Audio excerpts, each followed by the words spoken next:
안녕하세요. 북사랑 카페에 오신 여러분들을 환영합니다. 오늘 제가 여러분들께 소개해드릴 책은 자존감 수업입니다. 최근 몇 년 전부터 부쩍 자존감이란 단어가 여러 곳에서 자주 쓰이는데요. 무슨 뜻인지 알 것 같으면서도 자존감, 자존심, 자만심이란 단어들을 한꺼번에 나열하고 정의를 하라고 하면 좀 더 그 뜻이 헷갈리는데요.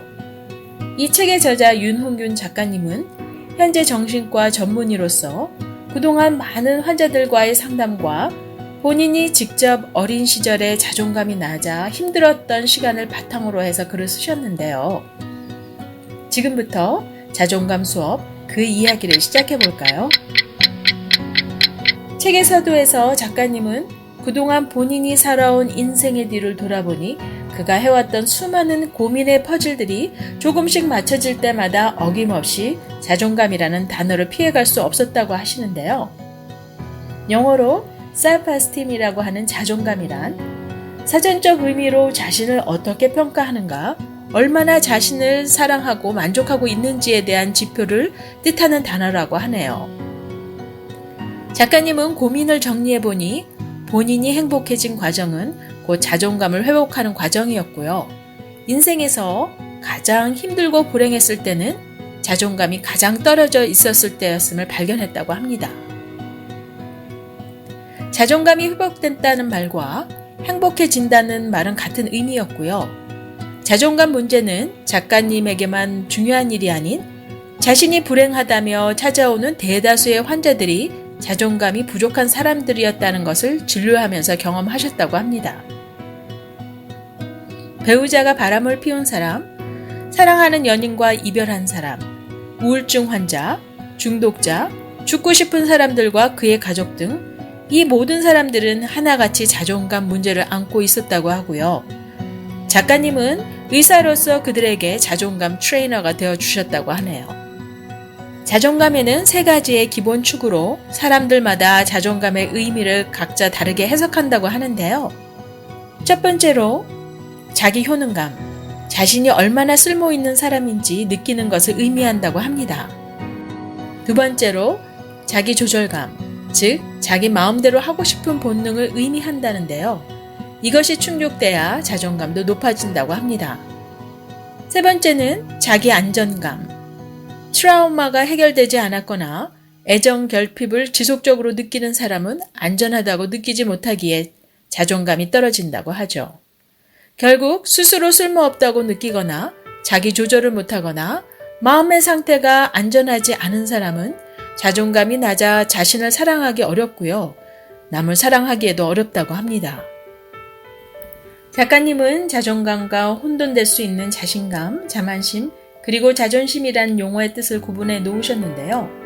우선 자신감은 나의 능력과 과업의 난이도를 상대적으로 비교한 개념으로 능력을 높게 평가하고 난이도를 낮게 보면 자신감은 저절로 올라가면서 반면에 능력은 적절하게 평가했는데 과업의 난이도를 지나치게 높게 잡으면 자신감은 떨어진다고 합니다. 즉, 자신이 그것이 일이 됐든지 사람이든 간에 어떤 대상에 대해 비교했을 때 그 기준을 어떻게 잡느냐에 따라 자신감은 변할 수 있다는 거죠.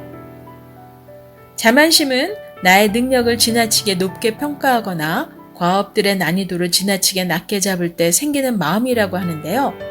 비합리적인 평가 탓에 자신감이 과해진 마음의 상태라고 합니다. 자존심은 자존감과 연관된 감정을 뜻한다고 하는데요.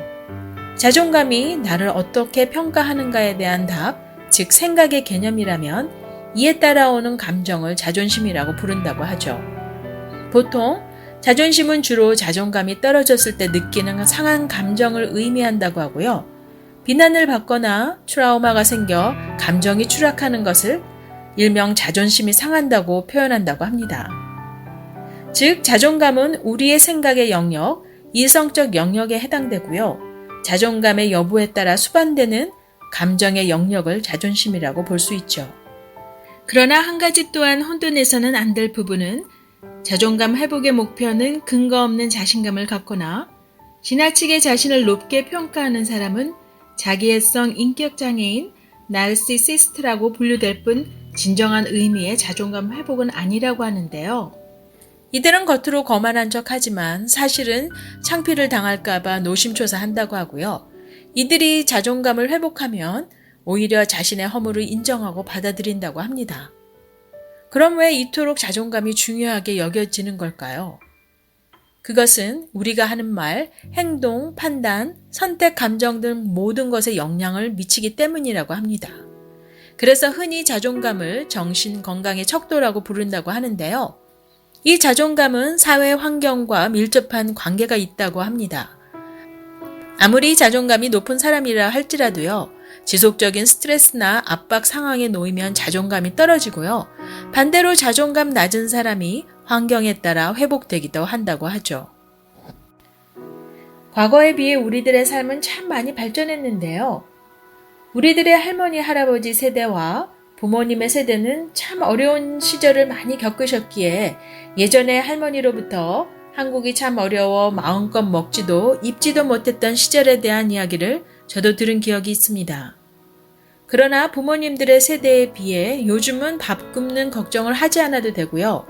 거의 모두가 스마트폰으로 소통하고 있지만요. 재밌는 사실은 기술이 발달하면 할수록 정신 건강도 비례하여 좋아지지는 않는다는 점입니다.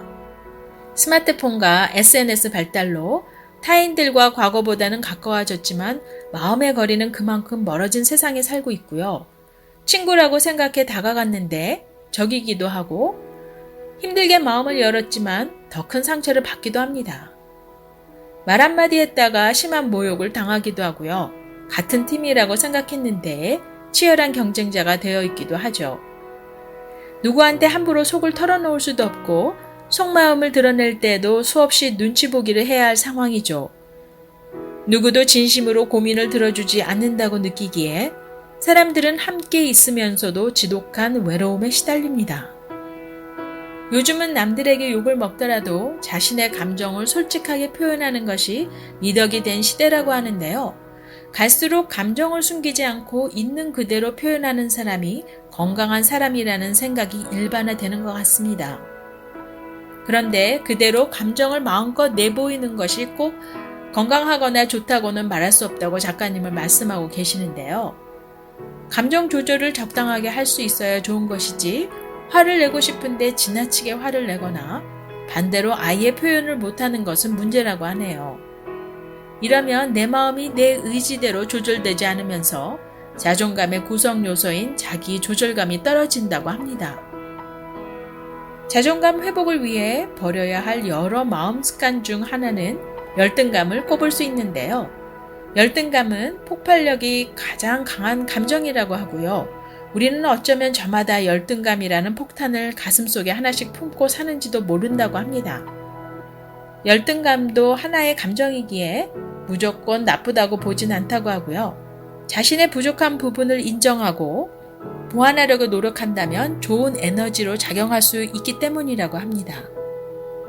하지만 나라는 인간 자체가 열등한 존재라고 인식하고 있는 사람은 자존감이 건강할 리 없고요. 행복할 수도 없다고 하죠. 대개 하나의 감정은 하나의 생각과 연결되어 있다고 하는데요. 예를 들면 이용당했다는 생각이 억울함과 연결되고 속았다고 하는 생각이 배신감으로 연결되는 시기라고 합니다. 그런데 열등감이라는 감정은 3가지 생각이 연결되어 있다고 하는데요. 첫 번째는 자신에게 부족한 면이 있다는 생각이고요. 두 번째는 자격지심이라고 하는데요. 자기에게 부족한 것을 남들은 다 가지고 있다는 생각이라고 하고요. 세 번째는 앞에 2가지 이유로 큰 피해를 본다는 생각인데요. 컴플렉스가 있을 때 느끼는 심정과 비슷하다고 하죠.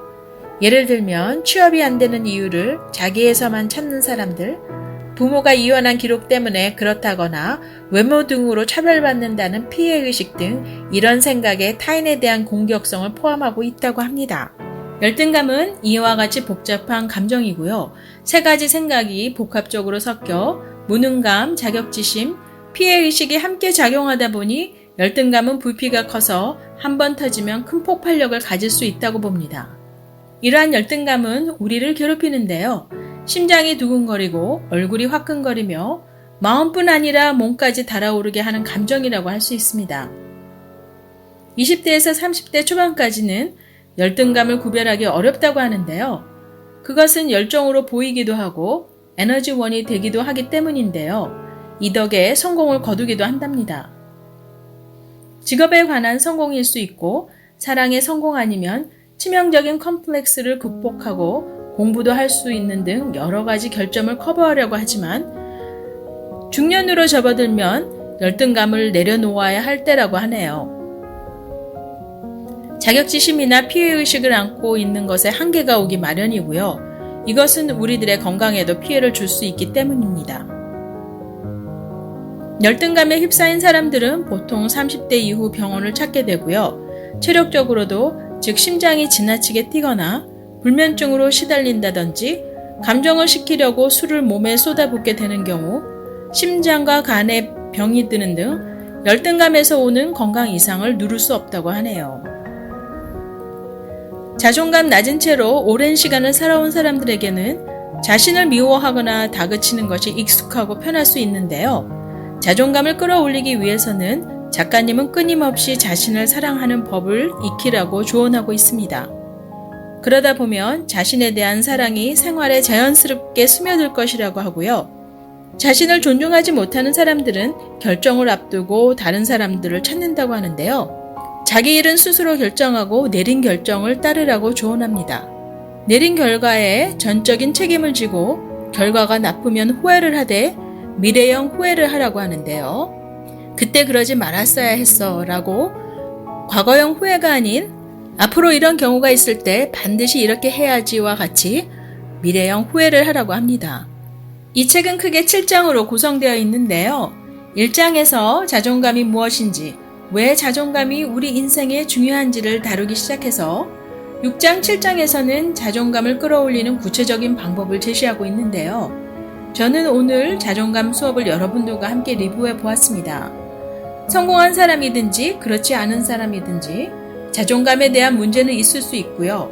살면서 자존감이 문제가 생기면 삶을 보다 즐겁고 행복하게 살아가는데 제동이 걸린다는 사실을 알게 되었죠. 몸이 아프면 약을 먹든 병원에 가서라도 치료를 하려는 의지가 있듯이 우리들의 생각과 감정에 문제가 있으면 나에 대한 정확한 진단과 치료가 필요하다는 생각을 해보는 계기가 되었습니다. 정신적인 치료가 필요한 사람은 몸이 아픈 것과는 달리 주변의 사람들에게까지 부정적인 영향과 피해를 줄 수 있으므로 본인의 자존감 상태를 잘 파악하시지 못하는 분들을 위해 이 책 자존감 수업은 꼭 한번 읽어보시기를 강력하게 추천드립니다. 구독, 좋아요 잊지 마시고요.